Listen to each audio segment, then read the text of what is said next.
Hi, I'm Denny Brauer. I've been fishing professionally for over 30 years, and whether you fish for a living or whether you just fish on weekends for fun, very important to take care of your reels. Ardent's got a complete line of reel care products that will work for you and take care of your reels. Reels are a huge investment.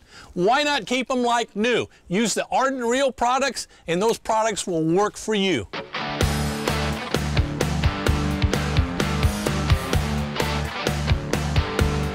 The first thing we do with the bait caster, obviously, is disassemble it.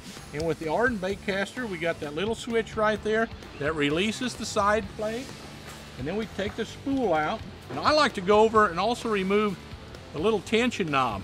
It's a very, very important feature on bait casters, obviously to keep you from getting a backlash, but also a good place to use your lubricant. The other thing you can do, you can take the little nose plate off that allows you to get to your worm gear and get to your other gears.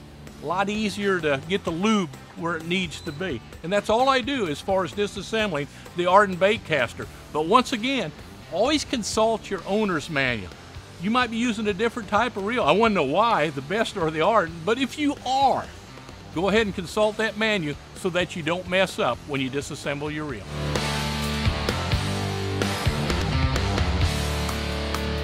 The first step, once again, is cleaning the reel, cleaning the parts, and getting them ready. I like to use the aerosol can of Reel Clean. It's got the little applicator there where you can get in them hard to get places. And don't be afraid to really saturate. What you're trying to do is get rid of the grit, the grime, your old grease, your old oil. You want to get it ready to totally put new stuff in there. So you got to get rid of the old stuff. This applicator really helps you do that.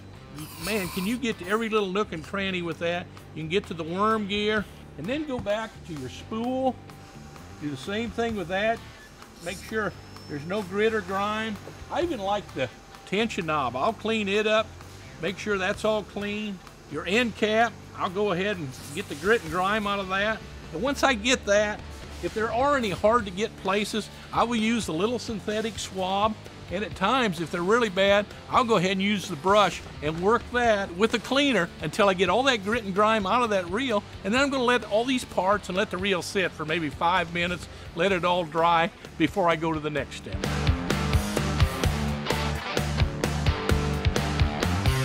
I take the Ardent Reel Butter Grease and I get the worm gear right here. And I make sure I really rub that in and work it in, because that's a very important little feature right there. And then I go to your main gear here, your crankshaft gear, and I do the same thing with the grease on it. Make sure I hit all little parts. And then I go with the Reel Butter oil, and I like to put just a little dab right there. And then where I took the tension knob off, this is another place I put just a little bit. And then I take your spool shaft and I make sure I saturate it and get that Reel Butter oil all over both ends of that. The last step in the lubricating process is get your Ardent bearing lube and you get your side plate bearing right here and really make sure you get that good. That's a very, very important little feature right there on not only making your reels quiet, but getting extra casting distance. And then you got your little spool shaft bearing. Make sure you get it real good with the bearing lube, and you've got everything covered. The next step, obviously, is putting it back together.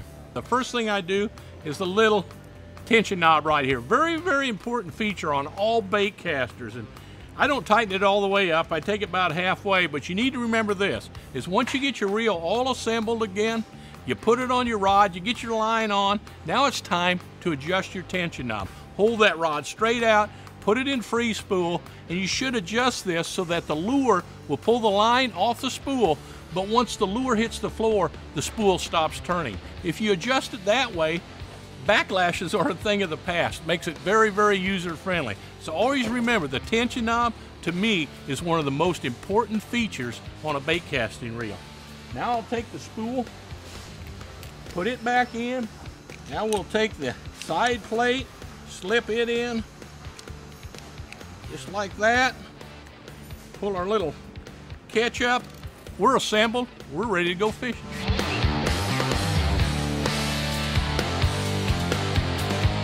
The third and final step is conditioning. I take the line butter once I get all spooled up, and I just saturate that spool. Turn it around, make sure you get all parts of it. I'll normally do that the night before, like I said earlier, so it can soak. And the thing about bait casters, backlashes with some reels can be a problem. That will help eliminate some of your backlash issues. And we did talk about the reel guard. You fish saltwater, you fish lakes that have a lot of corrosion issues, lime, etc. Don't be afraid to use this, and use it very, very liberally on your reel. And then take your cloth, wipe it down, clean it up, keep it looking good. Ardent Reel Care. Take care of the reels, then take care of you.